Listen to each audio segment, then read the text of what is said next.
Imate li kod kuće nakita, na primjer srebra? Jeste li ga ikad namazali pastom za zube?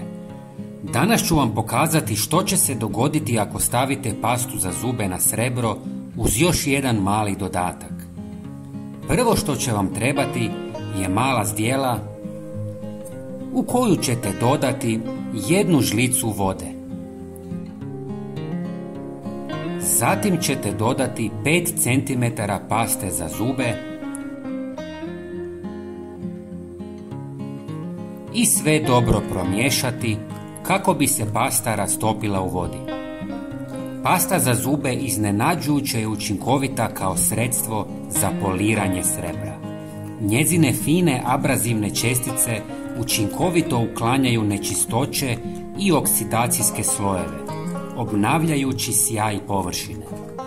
Aktivni sastojci poput natrijevog bikarbonata pomažu neutralizaciji kiselih tvari koje pridonose tamnjenju srebra.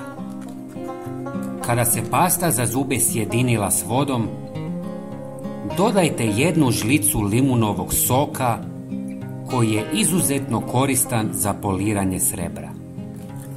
Njegova prirodna kiselost pomaže u uklanjanju oksidiranih slojeva i mrlja s površine srebra. Osim toga, limunov sok ostavlja svjež i prirodan sjaj na srebrnim predmetima, čineći ih blistavima. Opet sve dobro promiješajte i spremno je za korištenje. Namažite srebro i lagano trljajte krpom ili blagom četkicom za zube.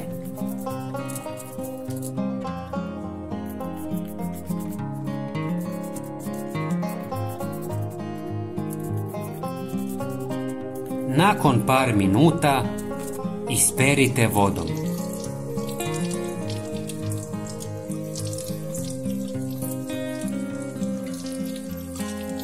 I zatim obrišite suhom krpom.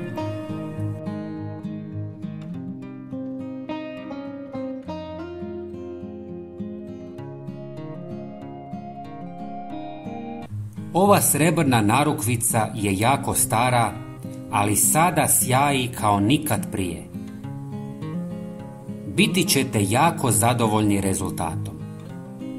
Dragi prijatelji, ako vam je ovaj video bio zanimljiv, podijelite ga sa svojim prijateljima i pretplatite se na naš kanal. Hvala vam puno. Pozdrav!